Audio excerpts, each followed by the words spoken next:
Xin chào các bạn. Hôm nay, tôi sẽ làm một khẩu súng lục bắn chung làm bằng tre mà ngày xưa chúng tôi hay chơi nhé. Đầu tiên tôi dùng cưa cửa lấy 3 ống tre. Một ống dài 5cm để làm cò súng, một ống dài 20cm để làm thân súng, một ống dài khoảng 7cm để làm tay cầm, đường kính từ 1,5 đến 2cm. Tiếp theo ta lấy đoạn tre dài 5cm và dùng dao bổ tre ra làm 4 hoặc nhiễu mảnh. Tiếp theo ta đặt hai thanh tre lên nhau tạo hình dấu cộng sao cho 4 chiều của hình dấu cộng bằng nhau. Ta dùng bút đánh dấu các điểm của thanh tre lại và dùng dao gọt các điểm đã đánh dấu, sao cho chúng đặt khớp với nhau. Sau đó ta dùng keo gắn chắc chúng lại với nhau và dùng khoan một lỗ ở trung tâm dấu cộng. Tiếp theo ta lấy một đoạn tre dài khoảng 20cm và dùng dao bổ đôi đoạn tre ra và vót thành hai thanh tre bằng nhau. Sau đó ta dùng bút đánh dấu trên hai thanh tre và khoan lỗ như hình. Tiếp theo ta lấy một đoạn tre hình con rô hay hình bình hành.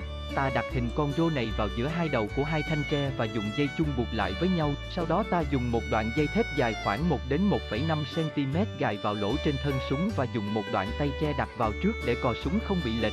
Sau đó ta đặt cò súng vào và đặt tiếp một đoạn tay tre nữa lên và đặt hai thanh tre vào với nhau. Tiếp theo ta lấy đoạn tre dày 7cm và cắt chéo hai bên của ống tre một khoảng và dùng dao bổ hai đoạn đã cắt ra được ống tre như hình.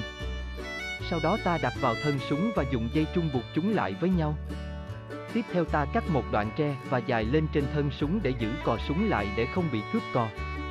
Tất cả đã xong, ta cùng mang ra ngoài chơi nhé. Đầu tiên ta dùng dây chung gài vào đầu thân súng và kéo ra sau gài vào cò súng. Ta làm tiếp theo như vậy cho đến hết và dùng chặn cò súng lại. Khi ta bóp, cò súng sẽ bắn ra một dây chuông và cò súng sẽ xoay đến lần bắn khác cho đến khi hết đạn. Tôi dùng vỏ lon sữa làm bia để tập bắn. Ngày đó chúng tôi rất thích làm trò chơi này vì chúng đơn giản, rất dễ làm và hơn hết nó tạo cho chúng tôi cảm giác thích thú. Chúng ta có thể tự làm và chơi ở nhà sau những giờ học căng thẳng. Cảm ơn các bạn đã xem video. Hãy like, chia sẻ và đăng ký kênh để theo dõi những video tiếp theo nhé.